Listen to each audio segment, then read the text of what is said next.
Friends, welcome back to my YouTube channel. जैसा कि आप लोग स्क्रीन पर देख पा रहे होंगे, यहाँ पर एमएस वर्ड ट्यूटोरियल की एक प्लेलिस्ट चल रही है जिसमें मैंने 9 वीडियोस के माध्यम से अलग अलग टाइप के ऑप्शंस को कवर किया हुआ है। अगर आप लोगों ने ये वीडियोस ना देखे हो तो इनको जाके देख सकते हैं। आज के इस वीडियो में हम एमएस वर्ड के अंदर लेआउट टाइप के ऑप्शंस के बारे में बात करने वाले हैं। जैसे यहाँ पे देखेंगे तो एक हमारे पास सेक्शन है पेज सेटअप का, और इसमें पहला ऑप्शन दिया गया है मार्जिन। मार्जिन क्या होती है? जैसे कोई भी जब पेज हम सेलेक्ट करते हैं, ये जो चारों तरफ यहाँ पे स्पेस डिफॉल्ट में दिखाई देते हैं, इनको हम लोग बोलते हैं मार्जिन। अगर इन स्पेस को आपको मैनेज करना है तो आप मार्जिन वाले ऑप्शन से इसको मैनेज कर सकते हैं। तो जैसे ही मैं मार्जिन वाले ऑप्शन पे क्लिक करता हूं तो यहाँ पे अलग अलग टाइप की मार्जिन दी गई है। जैसे यहाँ पे जो डिफॉल्ट में सेट है वो है नॉर्मल। अगर नॉर्मल में देखेंगे तो टॉप, बॉटम, लेफ्ट और राइट, इन चारों तरफ से कितनी कितनी मार्जिन यहाँ पे ऐड है हमारे पेज में, ये यहाँ पे दिया गया है। लेकिन अगर आप चाहते हैं कि इससे अगर कम मार्जिन रखना है आपको, तो आप नैरो यूज कर सकते हैं। जैसे अगर मैंने नैरो पे क्लिक किया तो आप देखेंगे तो जो भी क्वेश्चन मैंने नॉर्मल के अकॉर्डिंग सेट किया हुआ था, अब वो गड़बड़ हो चुका है। तो इस तरीके से अगर मार्जिन वाले ऑप्शन में जाएंगे और हम मॉडरेट पे क्लिक करेंगे तो जो यहाँ पे मार्जिन इसकी दी गई है तो इसके हिसाब से मार्जिन यहाँ पे सेट होके दिखाई देगी। जैसे मैंने इस पे क्लिक किया तो जो इसमें मार्जिन जैसे टॉप से ज्यादा दी होगी और लेफ्ट राइट से कम दी होगी, तो उसके हिसाब से यहाँ पे ये क्वेश्चन का जो बैंक मैंने बनाया हुआ है वो एडजस्ट हो जा रहा है। अगर हम फिर से मार्जिन पे क्लिक करते हैं तो अलग अलग टाइप के आप यहाँ पे देखेंगे तो मार्जिन दी हुई है। जनरली हम लोग क्या करते हैं, नॉर्मल यूज करते हैं।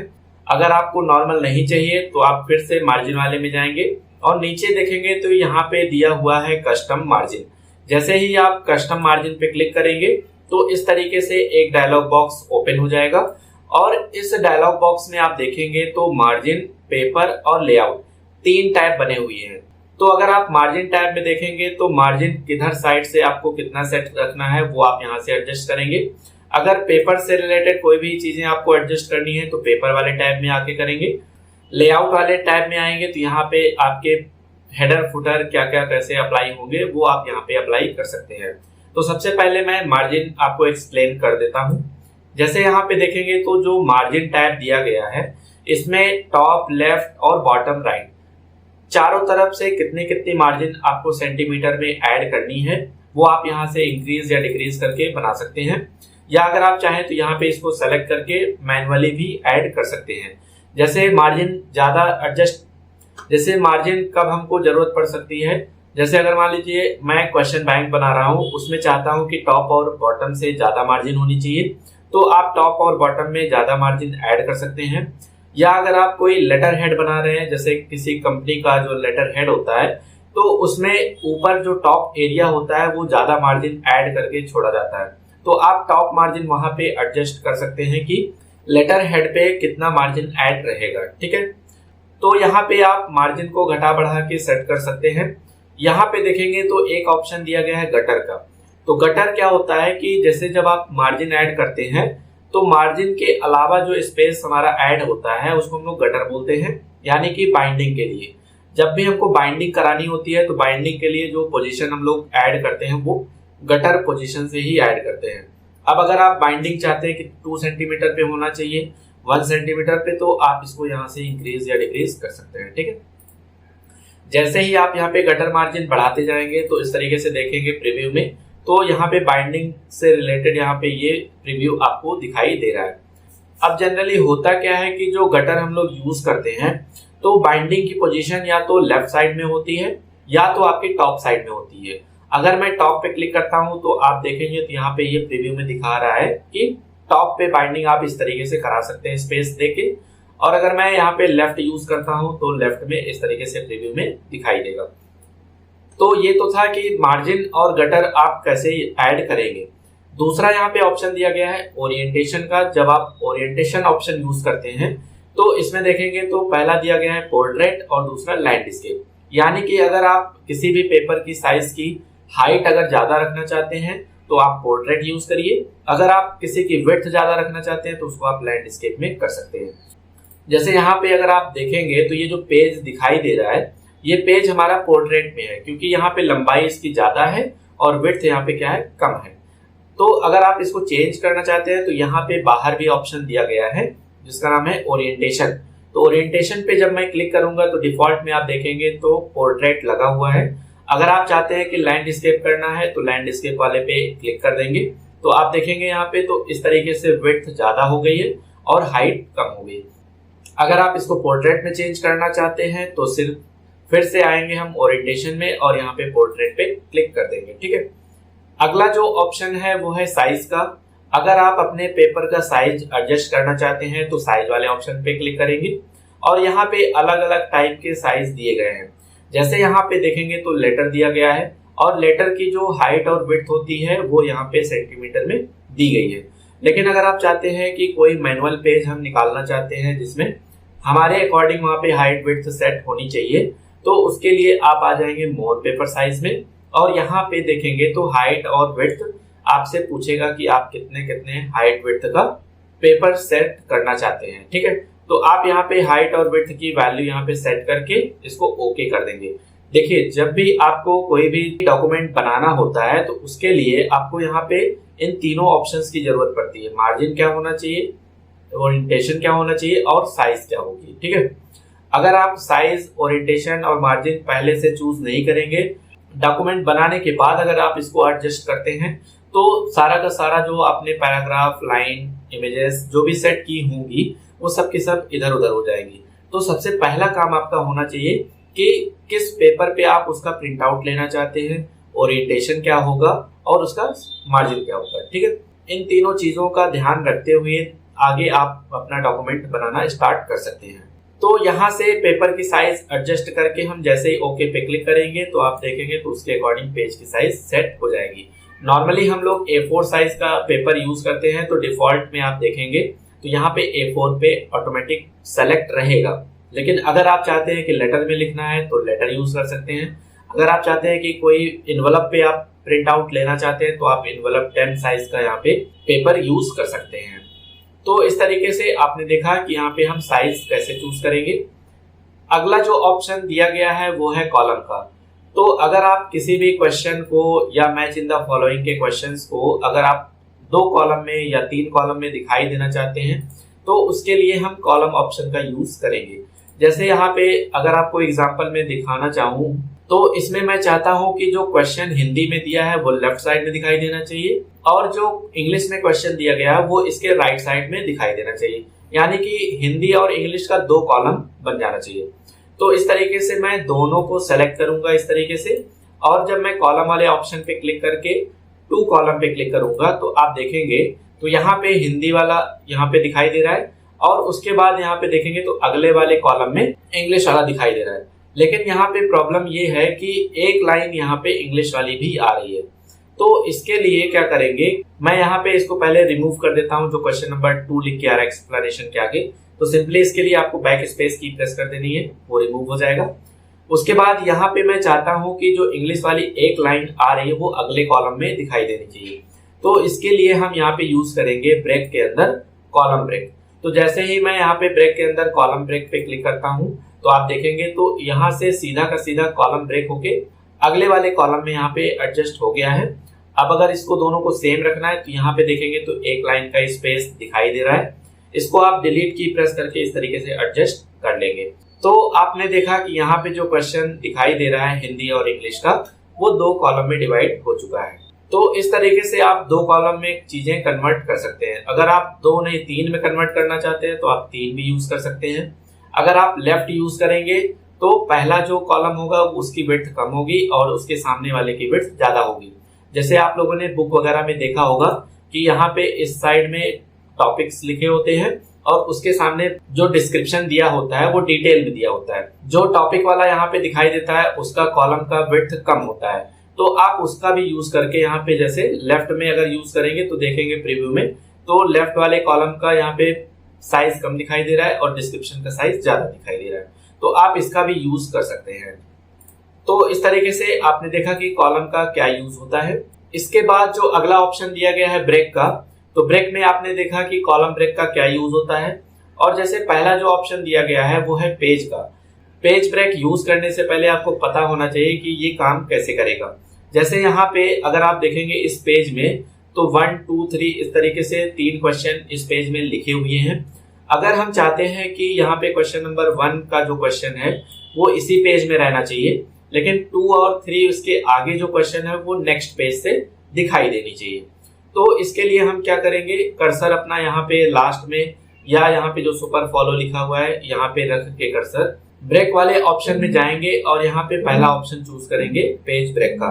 तो जैसे ही हमने पेज ब्रेक को यूज किया तो आप देखेंगे तो इसके नीचे जो पैराग्राफ लिखा हुआ था वो नेक्स्ट पेज में कन्वर्ट हो गया है।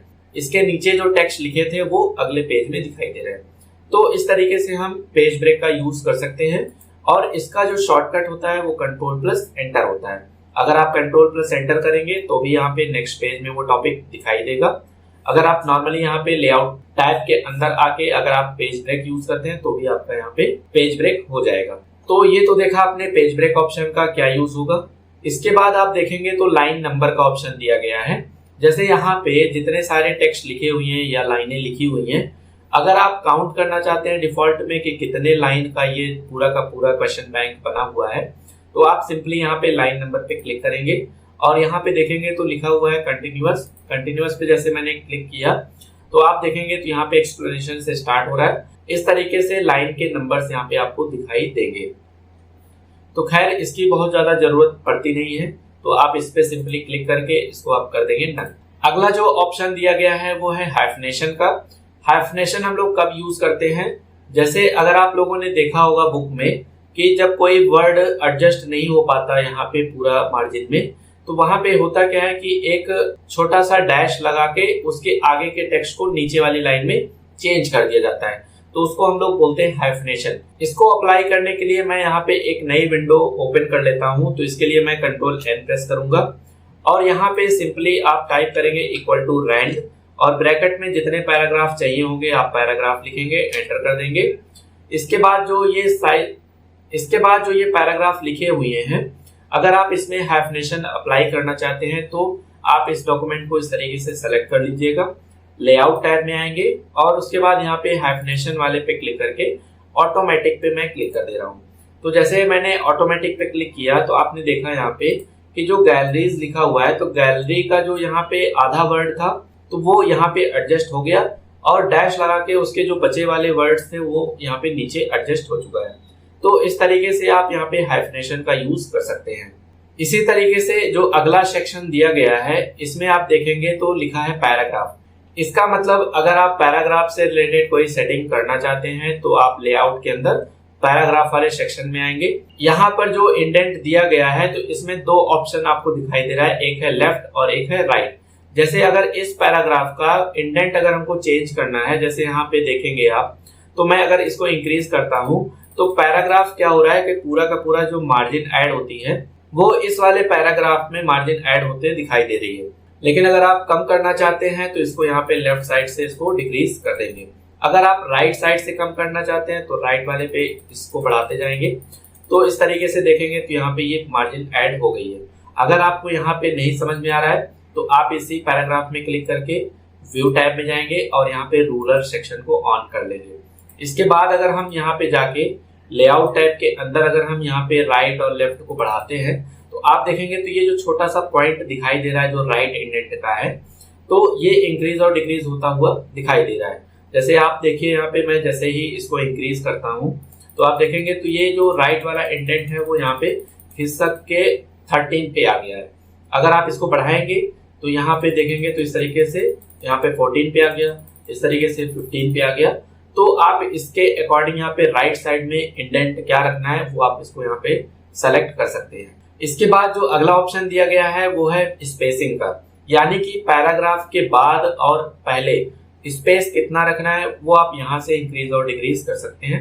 जैसे मैं यहाँ पे सेकंड या थर्ड वाले पैराग्राफ में अपना कर्सर रखता हूँ और उसके बाद इंक्रीज वाले पैराग्राफ पे क्लिक कर रहा हूँ, तो यानी कि जो इसके पहले वाला पैराग्राफ है उसके बीच में स्पेस कितना होना चाहिए, तो इसके लिए आप यहाँ से स्पेसिंग से एडजस्ट कर सकते हैं। अगर आपको यहाँ पे इसके बाद वाले पैराग्राफ में स्पेस ऐड करना है तो आप यहाँ पे क्लिक करके इस तरीके से देखेंगे, यानी कि जो कर्सर हमारा है जिस पैराग्राफ में उस पैराग्राफ के बिफोर और आफ्टर दोनों में कितना कितना स्पेस रहेगा वो आप यहाँ से इसको एडजस्ट कर लेंगे। ठीक है, तो इस तरीके से हमने 2 सेक्शन के ऑप्शंस को कवर किया, यानी कि पेज सेटअप और पैराग्राफ। अब जो अगला सेक्शन बचा हुआ है वो है अरेंज का। तो अरेंज वाले को मैंने पिछले वीडियो में भी कवर किया हुआ है, जो मैंने पिक्चर इंसर्ट करते टाइम पे आपको बताया हुआ था। अगर आप लोगों ने वो वीडियो देखा होगा तो आपको पता होगा कि इन ऑप्शन का यूज कैसे करते हैं, लेकिन मैं यहाँ पे फिर से एक बार आपको एक्सप्लेन कर देता हूँ। जैसे यहाँ पे देखेंगे तो कुछ ऑप्शंस हमारे डिसेबल हैं। डिसेबल क्यों है? क्योंकि जो अरेंज ऑप्शन है ये किसी न किसी शेप या किसी न किसी पिक्चर पे काम करता है। तो जब तक हम अपने डॉक्यूमेंट में कोई पिक्चर या कोई शेप इंसर्ट नहीं करेंगे तब तक ये ऑप्शंस डिसेबल ही रहेंगे। तो सबसे पहले मैं यहाँ पे इंसर्ट वाले टैब में जाता हूँ और यहाँ से कोई शेप चूज कर लेता हूँ कि जो भी शेप का हमको बनाना होगा। जैसे यहाँ पे मैं ओवल या सर्कल का शेप यूज करता हूँ और इस तरीके से ड्रॉ कर देता हूँ। ठीक है, फिर इसके बाद मैंने दोबारा यहाँ पे ओवल का शेप लिया और एक ऊपर यहाँ पे इस तरीके से शेप का एक ओवल बना दिया हुआ है। फिर से यहाँ पे ओवल पे क्लिक करके इस तरीके से मैं फिर से बना देता हूँ। तो इस तरीके से आपने देखा तो यहाँ पे 3 शेप मैंने इंसर्ट करके रखे हुए हैं। अब इन तीनों का अगर अलग अलग कलर भी रखना है तो मैं यहाँ से कलर भी चूज कर लेता हूँ कि कौन कौन से कलर होंगे। तो इस पे अलग अलग शेप पे आप क्लिक करके जो भी आप कलर अप्लाई करके रखना चाहते हैं उसको क्लिक करके आप इस तरीके से यहाँ पे बना सकते हैं। ठीक है, दूसरा कलर कोई चूज कर लेते हैं हम लोग, जैसे यहाँ पे ये दिखाई दे रहा है। तो अगर यहाँ पे जैसे मैं क्लिक करता हूँ तो क्लिक करने के बाद देखेंगे तो फॉर्मेट टाइप के अंदर यहाँ पे भी आपको अरेंज ऑप्शन दिखाई दे रहा है और यही ऑप्शन जो यहाँ पे दिखाई दे रहा है वो आप देखेंगे तो लेआउट के अंदर भी अरेंज में पोजीशन, रैप टेक्स्ट और ये सारे ऑप्शंस दिखाई दे रहे हैं। अगर इन तीनों शेप को आपको एडजस्ट करना है, आप यहाँ पे देखेंगे तो अरेंज में पहला ऑप्शन दिया गया पोजीशन। तो जब आप पोजीशन पे क्लिक करेंगे तो यहाँ पे देखेंगे तो इसमें प्रीव्यू में जैसे ये पेज बना हुआ है, इस पेज में सबसे लेफ्ट कॉर्नर पे ये इमेज दिखाई दे रही है। जैसे मैं यहाँ पे दोनों शेप को अभी डिलीट कर देता हूँ और केवल एक ही शेप को यहाँ पे मैं रखता हूँ। इस तरीके से इसकी साइज को भी मैंने छोटा कर लिया हुआ है। अब पोजीशन में अगर जाके हम टॉप लेफ्ट को यूज करते हैं तो आप देखेंगे तो टॉप लेफ्ट में दिखाई दे रहा है। अगर मैं इसकी जूम साइज कम कर लेता हूँ तो आपको ज्यादा इजीली समझ में आएगा। तो आपने देखा जो शेप मैंने इंसर्ट किया हुआ है वो टॉप लेफ्ट में है। अगर मैं पोजीशन में जाके सेंटर पे क्लिक करता हूँ या राइट में तो आप देख रहे हैं कि वो शेप उसी तरीके से एडजस्ट होता हुआ दिखाई दे रहा है। या अगर मैं मिडिल में करता हूँ, मिडिल सेंटर या मिडिल राइट या bottom left, bottom right, bottom centre और बॉटम राइट, तो इस तरीके से आप जहां पे भी इमेज को सेट करना चाहते हैं या पिक्चर या आप शेप को एडजस्ट करना चाहते हैं तो पोजीशन को यूज करके यहाँ पे उसको सेट कर सकते हैं। दूसरा जो दिया गया ऑप्शन रैप टेक्स्ट का, तो यहाँ पे देखेंगे तो ऑप्शन जो डिफॉल्ट में हाईलाइट है वो है स्क्वायर का। तो अगर आप स्क्वायर में देखेंगे तो जो इमेज आ रही है, अगर मैं इसको बीच में ले आता हूँ तो इसके चारों तरफ जो टेक्स्ट दिखाई दे रहे हैं वो स्क्वायर शेप में ही दिखाई दे रहे हैं। यानी कि जो शेप होगा उसमें जो टेक्स्ट होंगे वो किस साइड एडजस्ट होने चाहिए। आप यहाँ पे जब रैप टेक्स्ट पे क्लिक करेंगे, इसमें जैसे टाइट दिया गया, तो जैसे मैं टाइट पे क्लिक कर रहा हूँ तो आप देखेंगे तो जैसे जैसे इसका सर्कल का साइज कम या ज्यादा हो रहा है तो इसी के हिसाब से यहाँ पे टेक्स्ट इसके पास पास दिखाई दे रहे हैं। लेकिन अगर स्क्वायर चूज किया था तो एकदम यहाँ पे स्ट्रेट चारों तरफ यहाँ पे पैराग्राफ दिखाई दे रहे थे। तो इस तरीके से जो अलग अलग ऑप्शन दिए गए, जैसे यहाँ पे थ्रू कर देंगे तो यहाँ पे एडजस्ट हो जाएगा। उसके बाद रैप टेक्स्ट में जाके अगर हम टॉप बॉटम पे क्लिक कर देते हैं तो यानी कि जहां पे ये इमेज होगी इसके या तो ऊपर टेक्स्ट दिखाई देगा या तो उसके नीचे दिखाई देगा। यहाँ पे लेफ्ट और राइट में कुछ भी आपको दिखाई नहीं देगा। तो इस तरीके से जो अलग अलग रैप टेक्स्ट के ऑप्शंस दिखाई दे रहे हैं आप इनको यूज करके देख सकते हैं कि इनका मतलब क्या होता है। ठीक है, जैसे यहाँ पे इन फ्रंट ऑफ टेक्स्ट यानी कि टेक्स्ट पीछे हो जाएगा और फ्रंट पे शेप दिखाई देगा। और यहाँ पे अगर थ्रू पे क्लिक करूंगा तो कैसे आ रहा है, टाइट पे क्लिक करता हूँ तो कैसे। तो ये आप एक एक करके जब अप्लाई करके देखेंगे तो आपको इजीली समझ में आएगा। तो इसको जनरली जो यूज किया जाता है वो यूज किया जाता है टाइट का। तो शेप का जो रैप टेक्स्ट है वो आप टाइट यूज करते हुए अपने पैराग्राफ में ऐड कर सकते हैं। इसके बाद जो अगला दोनों ऑप्शन दिया गया है ये bring forward, bring front, bring to front और bring in front of text. तो इनका सबका यूज क्या होता है, जैसे अगर मान लीजिए मैं कोई और शेप इंसर्ट कर लेता हूं तो जैसे मैं यहाँ पे इस शेप को इंसर्ट किया मैंने इस तरीके से। अब मैं चाह रहा हूँ कि ये जो पीछे का जो शेप दिखाई दे रहा है ये फ्रंट पे दिखाई देना चाहिए।